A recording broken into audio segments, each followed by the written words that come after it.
man. Good job. Thank you so much.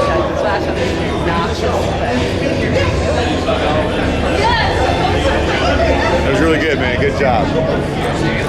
We just did the presentation at the Magic Castle. We just watched that one. Couldn't film anything inside, but it was really good. Good show, presentation.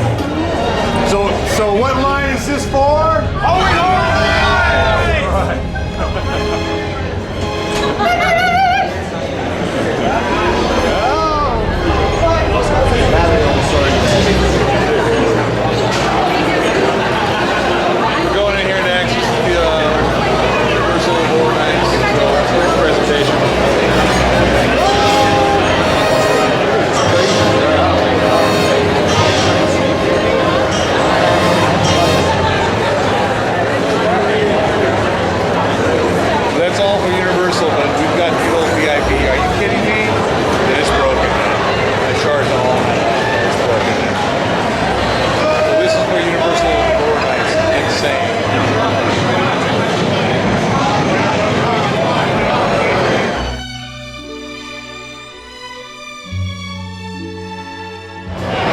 Who are you and what do you do? My name's Eric O'Neill from The Art of Eric O'Neill. I do a lot of fine art, illustration, and oil painting of plastic monsters and anything of the macabre. Is this your first year here at ScareLA? This is my first year at ScareLA, yeah. And how's it been for you so far? It's been awesome, very exciting. A lot of people, a lot of cool costumes. It's been a great event. A lot of classic monster fans, and that's good for me. That's great, man. So what's your website? Where can they find you at? You can find me at www.ericoneillstudio.com. Also on Instagram and Facebook. Instagram is at Eric O'Neill Art. Facebook is Eric O'Neill. I can't remember. Somewhere in there. They'll somewhere find on you. Facebook, I'm there. I'll get you. All right, man. Appreciate it, Eric. Thanks. Thank you.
There's going to be a rumble. People still use that word, rumble? I think it's kind of old here. Alright, I'm in the middle of this, so I was laughing this too much. Can somebody please change the music? Please? Thank you.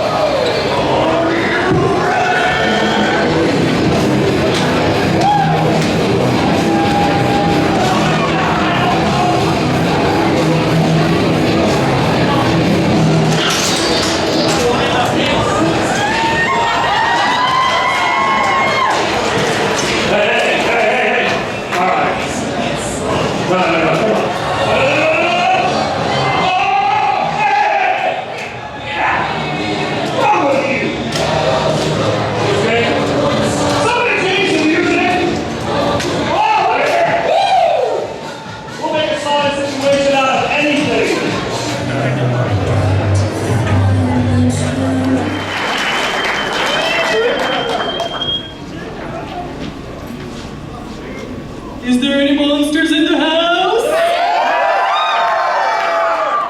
All right, we're ready for you guys. Are you ready?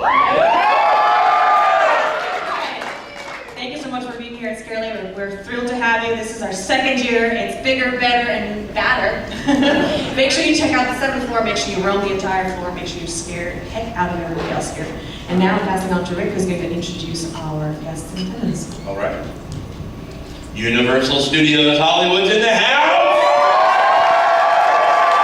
I said they're in the house! You guys having a great time so far? This is about to get a hell of a lot better? Who wants to hear about mazes? Who wants to hear about monsters? Who wants the badass secret reveal? Shut up and get out of the way and let the true bastards come up. Have a great time, ladies and gentlemen.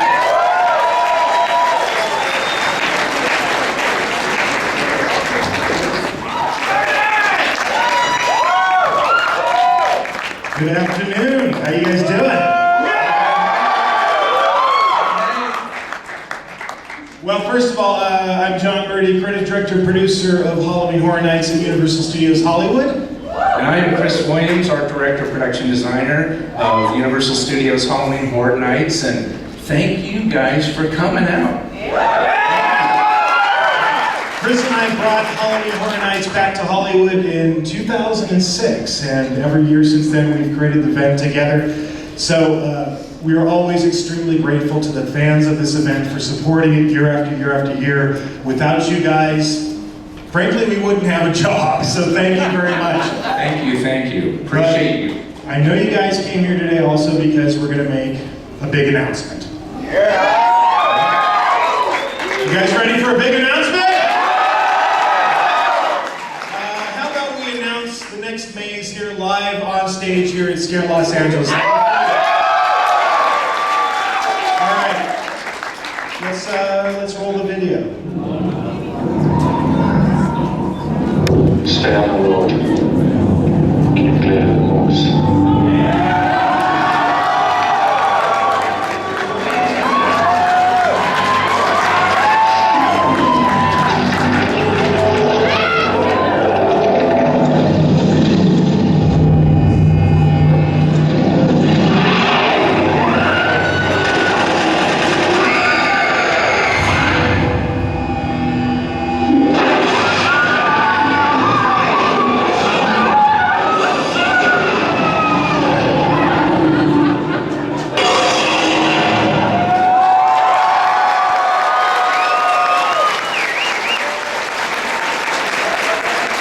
An American Werewolf in London is finally coming to Halloween Horror Nights at Universal Studios Hollywood. Chris and I have been wanting to do this particular maze, well, since we were in junior high school, basically. We are absolutely thrilled to be doing an American Werewolf in London, and we're particularly thrilled today because as a special treat for all of you, we have a very special guest with us today. He's a legend in Hollywood. Please give a warm round of applause for the writer, director, and producer of An American Werewolf in London, Mr. John Landis.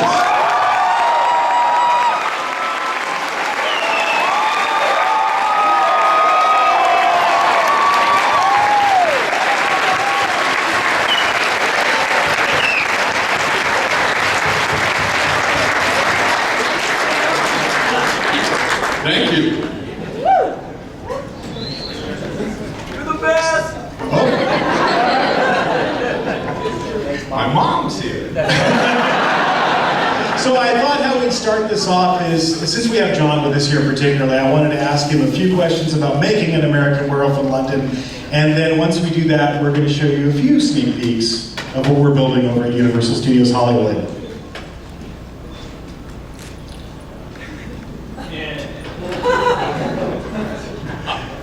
So, the story of how this movie came to be is actually a pretty awesome one, and quite like a horror film, John. I understand it goes all the way back to 1969. Would you share with everybody how American Werewolf in London, the movie, came to be?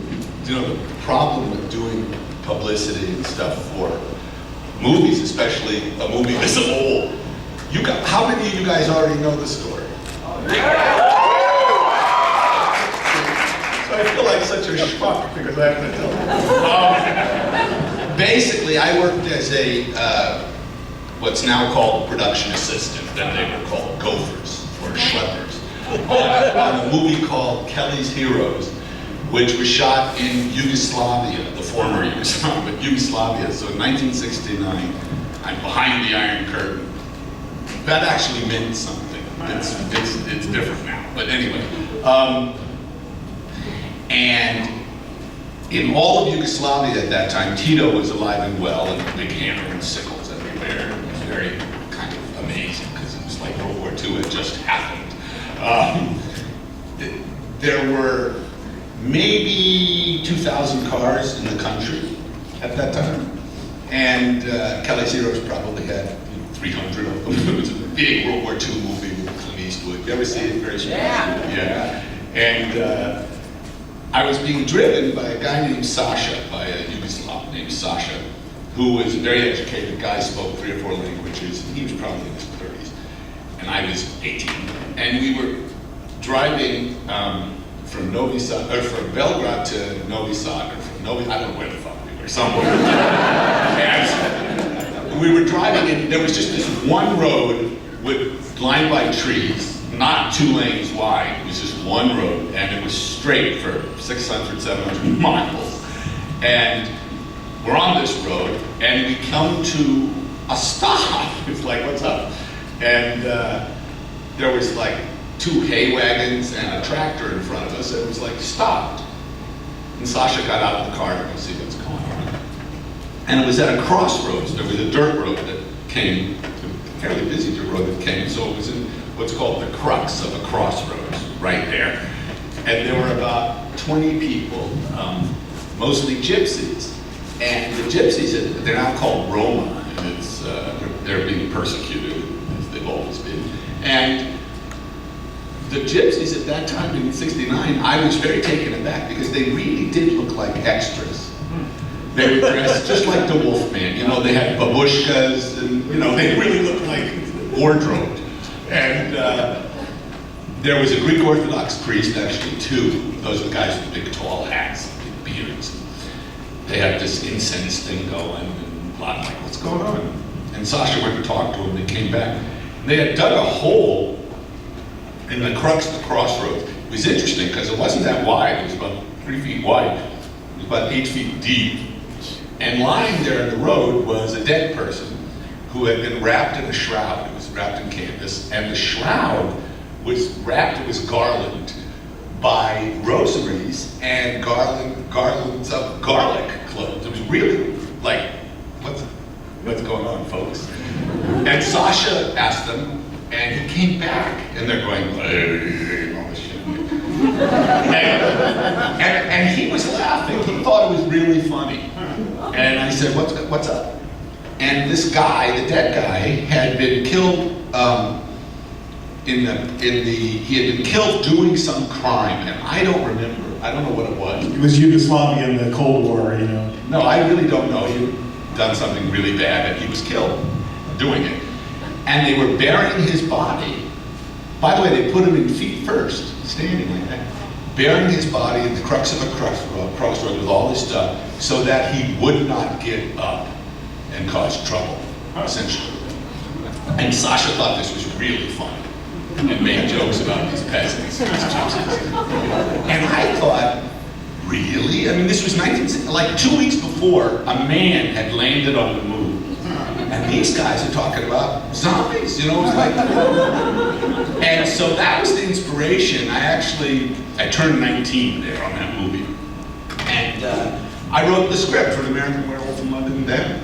And it took place in London. The truth is, I did all this, you know, basically I wanted to make a fantasy film that dealt with a supernatural premise and dealt with it as realistically as I could. And I ended up with werewolves, mainly because ghosts, werewolves, and what are now called zombies, but Walking Dead, are the only 3 monsters or supernatural creatures that are completely international in all cultures, everywhere in the world. So I thought, okay, so and all this stuff, you make it up mostly. Kurt Zielemach made up a great deal of what you think is traditional lore about werewolves. Kurt made it up in Hollywood. Or like Bram Stoker, who created 50% of what we think is real shit about vampires. But what's fascinating was that it was in London for two reasons. One, Connecticut Yankee King Arthur's Court, but two, because of what was then called the Eadie system, Lord Eadie, the British quota system, where if you made a British film and qualified, you got money from the government. So that was my plan. So I wrote this script, I was very pleased with it, and that was 1969. The movie was made in 1981. And what happened was, I came back eventually, I was in Europe a while and working on movies, and then I came back and working on movies, and then I would try to get people to, hey, let's make this movie. And they would read it, and I always got the same response. Either, or either, depending. They would say, this is too funny to be scary, or this is too scary to be funny. And so I go, well, it's a horror film. And they go, but it's funny. Get the fuck out of my office. Animal House and Blues Well, what happened was, as my career went along, I was very lucky. I made two things happened. The first movie I made, Schlock, which is terrible, by the way. But what's interesting, I was 21, and I met this really amazingly gifted 20-year-old named Rick Baker. And he did the makeup on Schlock. And I gave him the script of American Werewolf then, in 1971. I said, here, figure this out. Because it's written in the script exactly what happens. The metamorphosis is in bright light, and I wrote it so I didn't want cutaways. I just made it impossible for a makeup guy. And in fact, there's a cut to Mickey Mouse in this. That was I just thought it was funny. I threw that in there. It didn't have to be there. But, so I said, figure this out. So he had a long time to think about it, because no one would give me the money. And then eventually I made Kentucky Fried Movie, and then I did Animal House, and made the Blues Brothers, and these pictures made a lot of money, and it's called the movie business. So I said, okay, I want to make this now. And it was what's called a negative pickup, which is the best way to make movies, and unfortunately it's not done. But, where you basically make a deal with the distributor film company, and they say, when you give us a finished film based on this material, and there's all these things, it has to be in color, it has to be at least this long, and no longer than this, has to have an R rating, can't have an X rating and all this stuff. When you give us this film, we'll give you, in this case, $10 million. So with that little piece of paper, you go to a bank and borrow the money. So the bad part is it puts the risk entirely on the filmmakers. The good part is that means you have total control. It was the easiest movie I ever made. I signed the checks. It was a great experience. Anyway. You mentioned that one of the things that was a hard sell with American Werewolf in London is that people would read the script and they would see the comedy that was in the script and have a disconnect with it being a horror movie. So how do you view the film, though? We've talked about this a lot, and a lot of people would call it a horror comedy, but... Yeah, I don't think it's a comedy. I call it a horror film. It happens to be funny. It's meant to be funny. But a horror comedy like Abbott and Costello and Frankenstein or Scream or something, they're not horror films, Abbott and Costello and Frankenstein, which I love, is an Abbott and Costello movie. And the heavens are the monsters, and the monsters are treated with respect, actually, which is unusual. But that's not a horror film, and that's a comedy. In American Werewolf, I'm fascinated by people who think they call it a comedy because it's so grim. It's such a grim story. You meet these boys in a truckload of sheep. Where do they go? The slaughtered lamb. It's not a happy story. It doesn't turn out well. They're dead. They're dead from the first frame. And my wife, who designed the costumes for this in most of my films, she said at the time, she read the script, She won't read a script unless we're in production. Then she'll read it. But she read it. She said, "John, you put the B in subtle." So did you make that up? She did. Anyway, no, I personally think it's the comedy for me was a way to enhance the horror. Makes it scarier because these two boys react the way I believe an educated and rather sophisticated person would react. These things don't exist. It's like John Carpenter's quote, "Monsters don't scare me, people scare me." But so that's why it's funny. And I'm gonna let Chris talk a little bit about one of the things that American Werewolf in London is so famous for, and you mentioned it already, John. Yeah, this is a great pick, actually.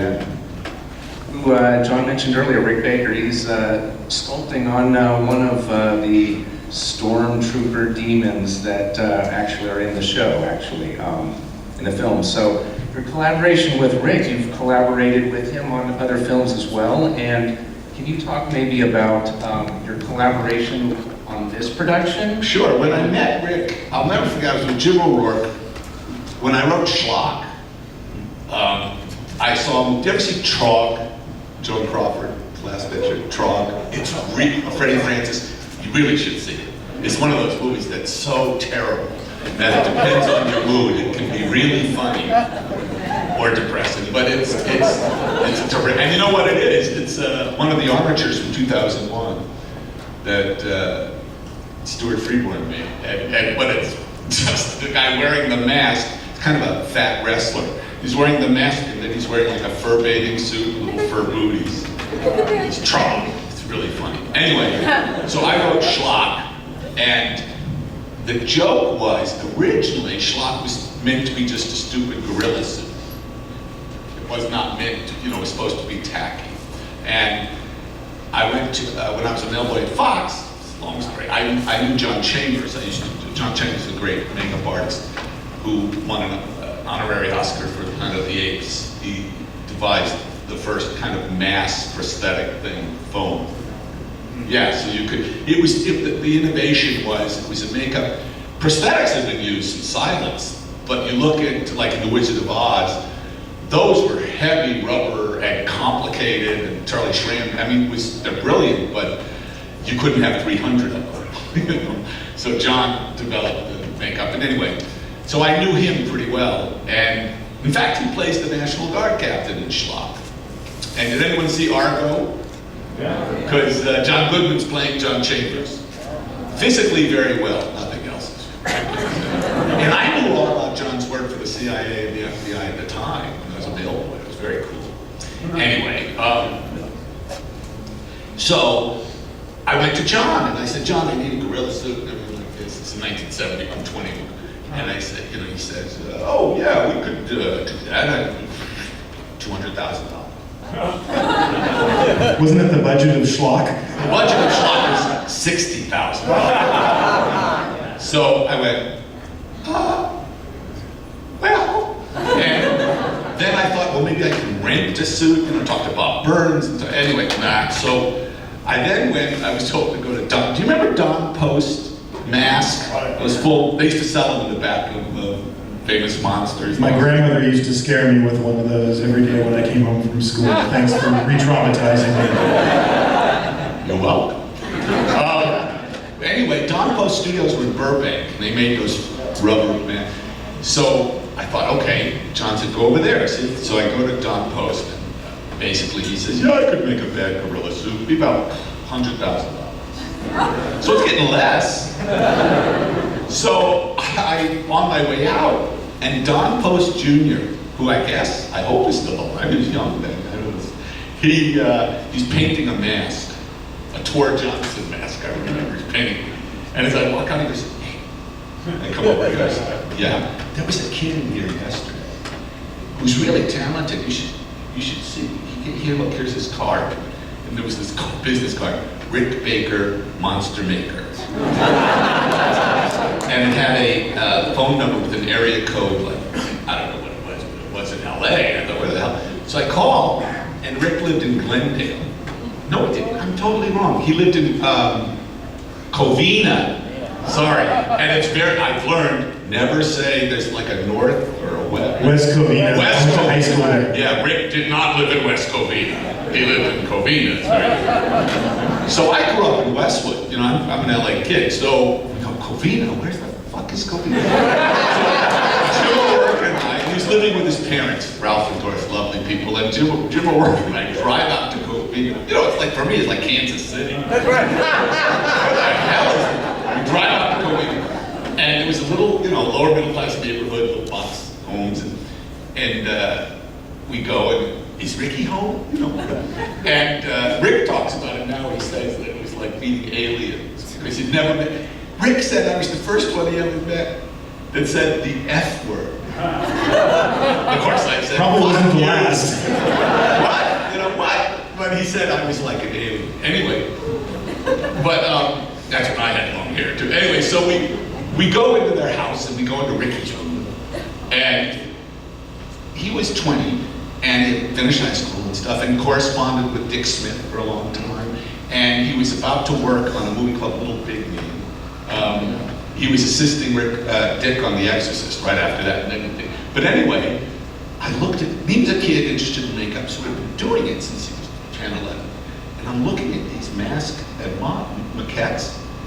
I said to Jim, kid's fucking brilliant. I mean, he was so ahead. I mean, I'd worked professionally in the movies since the mill at Fox. Was, by that time, six years. And worked a lot. And it was like, holy shit, this kid is amazing. So Rick's budget on schlock was $2,000. And I was the monster. So all the molds, everything had to be the size that could fit in his mom's oven. And Doris complained for years that her blueberry pie smelled like foam rubber. But anyway, so Rick and I, he had a long time, because I said, I want to see the, you know, I figured it would hurt. If that's going to happen to it, would hurt. And I wanted to see I wanted to see what we did. And he figured out change-o heads and everything over the time. And meanwhile, Rick's getting more and more successful. He did Octoman, which, and then It's Alive, I remember the Killer Baby. Yeah, so Rick's working away, and incredible two-headed transplant. He's a two-headed gorilla, you know. I got him, you know, it's a long story, but I ended up getting the job of King Kong, which he still hasn't forgiven me for. The 1976 yeah, King Kong. Dino, he is King Kong. Anyway, so the end result was, I kept telling him I'm going to make this movie, and he kept going, okay, because I figured it out. Finally, I make the deal, get the money. I had to talk to Rick a year and a half. I call him up. Rick, we're making American Werewolf. He'll never, he goes, uh-oh. What do you mean, uh-oh? Well, I'm kind of making a werewolf movie. What? Joe Dante hired me to do this movie, The Howling. Did you show him the change? Rick's assistant, by the way, was a really brilliant kid named Rob Bottin. Anyway, I said, did you show him the change-o heads? Yeah. You fucker, I was so Anyway, the way it worked out was that Rick left The Howling and his assistant, Rob Bottin, who did The Thing and many great, Rob's brilliant. Rob is brilliant. You know, so they went on, then Rick came with me and did. Well, you mentioned it, but obviously, you know, Chris and I, when we were in junior high, I was in junior high when I saw American Werewolf London for the first time, and I'll never forget being in a movie theater and seeing the transformation scene. And Chris, yeah, very iconic, hugely iconic. This is like one of the most iconic scenes, and really, truly, of all of horror. And it, personally, for me, definitely huge. Very impactful on my life. It's one of the things of why I'm sitting here today, what I do today, is because of... I'm sorry. Yes, it's all his fault. I didn't have the artistic talent, so I got Dick Smith's horror makeup kit, played around with it, and realized I couldn't be a makeup artist, but he's the artist. But this is such a cool, huge scene. Can you talk about more of the vision of that? And well, it was meant to be what it is. It's, you know, I just see the flaws in it now, and we do it a little different now, but the idea was to see the change without doing lap dissolves. Traditionally, the way it was done with Lon Chaney Jr., for instance, was that they would, you know, be put in a position.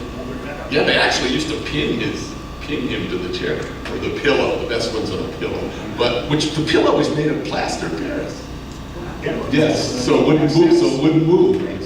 Anyway, and it took a whole day, you know, because Jack Pierce would lay on this hair and pieces, and then they'd shoot some, and then lay more on, and they'd shoot. I mean, it took forever. But it always bothered me in the movies that it was always kind of gentle. It just sort of happened. And I thought it would hurt, you know? And I wanted to see his skull and his spine stretch and crack. So Rick, you know, I mean, Rick's brilliant, and all he asked for this in 1971. He said, if we do this, you got to give me the actors 6 months before the movie. And I remember, but I actually hired Griffin Dunn and David Martin without having my deal yet. So it was scary. So Rick could make the mold and work on it. And when we were in London, he brought over all these kids with him, you know, I mean, Steve Johnson, and they're all great makeup artists, they're all big guys now. When we were in London, we scheduled it so the last week of shooting was the Metamorphosis. And that way we got rid of a lot of the crew, and we had the set of Jenny's apartment. You know, it was built like the Muppets, you know, it was built up off the ground so he could be in under it, the puppeteers could work under it. And the way it worked was we scheduled it for the last 5 days of shooting. And poor David Naughton and Rick Baker and these guys would show up for work at 2 or 3 in the morning and start a makeup process, and we'd show up at 7. And we'd be, you know, ready to shoot by 9:30, and we'd shoot the pieces, and then we'd sit around and bullshit while they went off and worked another 4 hours. We would get 3 or 4 shots a day if we were lucky.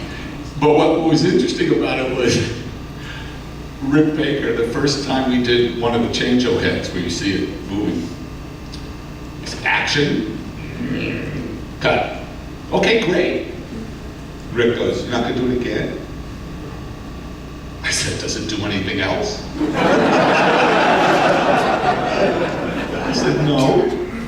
No, we're not going to do it again. Hurry up, get the fuck out of here, go work. And it was so interesting. Probably broke his heart. He said, we've been working on this for 6 months. I said, well, what else? We did it. What else is it supposed to do? He was just devastated. And it was so funny. And then David Naughton, I remember in one of the things, he goes, I've been sitting here for 8 hours.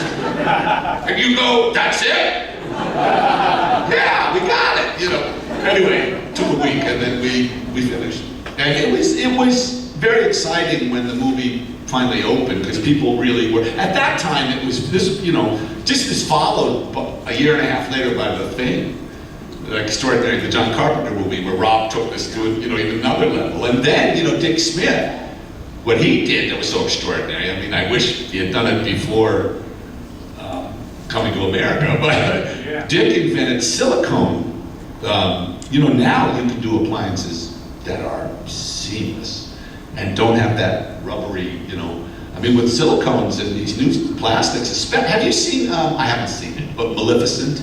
Yeah. What Rick did to Angelina's amazing. Angelina, did you see her face? Yeah. She's wearing pieces, you can't tell, except that people's faces don't do that, but it's an amazing makeup. He's brilliant, and it was very successful, and it did inspire a lot of people. And I meet people all over the world who talk about that they became makeup artists or directors or whatever because of this movie. Except in England. In England, whenever you talk to boys, it's always about Jenny in the shower. I saw that when I was 12. Changed my life.